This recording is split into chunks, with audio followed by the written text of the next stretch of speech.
मुख्यमंत्री फडणवीस हे बसलेले नव्हे तर बसवलेले मुख्यमंत्री आहेत अशी बोचरी टीका राज ठाकरेंनी केली।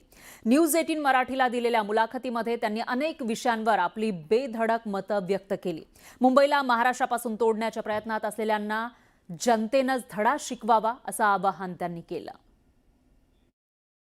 मराठी माणसाच्या थडग्यावरती तुमचा विकास जर घडणार असेल तर काय चाटायचा तो विकास? खरी संपत्ती ही तुमची जमीन आहे। तुमची भाषा आणि जमीन गेली, तुमचं अस्तित्व नष्ट। राज्यकर्ता जो असतो ना, हा बसलेला माणूस पाहिजे। हा बसवलेला माणूस असेल ना तर त्याच्याकडनं काही नाही होत। ते हे त्यांचं स्वप्न पूर्ण करण्यासाठी आमची मराठी लोक कामाला लागली जी भाजपमध्ये। पहिली आत्ता मला वाटतं जनतेची काठी बसणं गरजेचं आहे या निवडणुकीत। महापालिका निवडणुकीसाठी मुंबईचं राजकीय वातावरण चांगलंच तापलंय। याच पार्श्वभूमीवर न्यूज 18 मराठीनं मनसे अध्यक्ष राज ठाकरे यांची मुलाखत घेतली। यावेळी राज ठाकरेंनी मुख्यमंत्री फडणवीसांवर जोरदार घणाघात केलाय। अहो साधी गोष्ट आहे ना, एक माणूस मुख्यमंत्री होता, बरोबर की नाही? मुख्यमंत्री पदावरनं निवडणूक झाली, संपली, बरोबर आहे? मग शिवसेना फोडली, मग शिंदे आले आणि त्या मुख्यमंत्र्याला उपमुख्यमंत्री केलं आणि ते त्यांनी स्वीकारलं।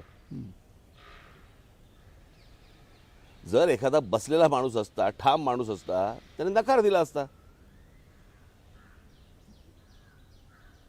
सो बसलेला आणि बसवलेला याच्यामध्ये फरक असतो ना।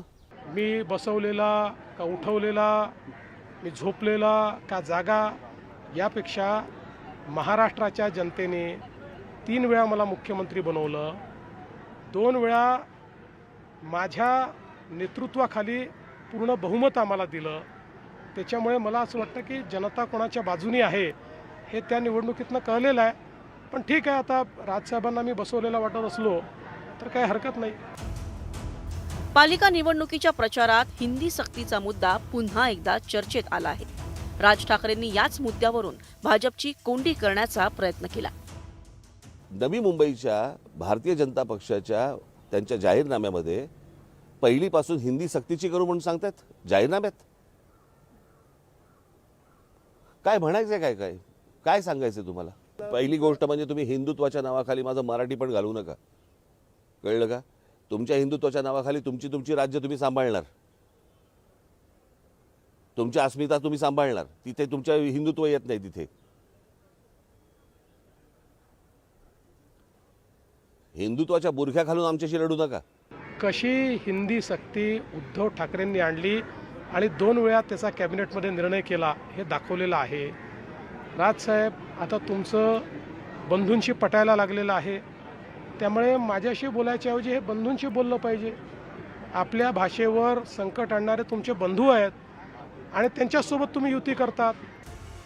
सत्ताधाऱ्यांकडून निवडणूक प्रचारात लाडकी बहीण योजनेचा वारंवार उल्लेख केला जातोय। महिला वर्गाला चुचकारण्याचा प्रयत्न केला जातोय। त्याचा प्रतिदावा करण्यासाठी राज ठाकरेंनी महागाईचा मुद्दा पुढे केला। लाडकी बहीण योजनेमध्ये म्हणताय की आम्ही 1500 रुपये देतोय, मग आम्ही 2100 करणार होतो, पण 1500 रुपये आज तुम्ही आमच्या माता भगिनींना देताय। महागाई किती वाढवून ठेवली हो? 1000 रुपयाचा सिलेंडर आहे फक्त महिन्याला। 1500 मधले फक्त 1000 रुपये सिलेंडरवरती गेले तुमचे। काय करणार 500 रुपयात?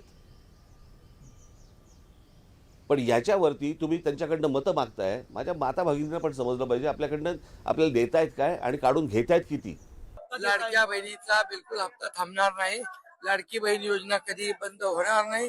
विरोधकांनी किती बोंबाबोंब केली, किती खोट्या अफवा पसरवल्या, तरी लाडकी बहीण योजना कधी बंद होणार नाही। मतदानापूर्वी राजकीय राडे आणि मतदारांना पैसे वाटण्याच्या काही तक्रारी समोर आल्या आहेत।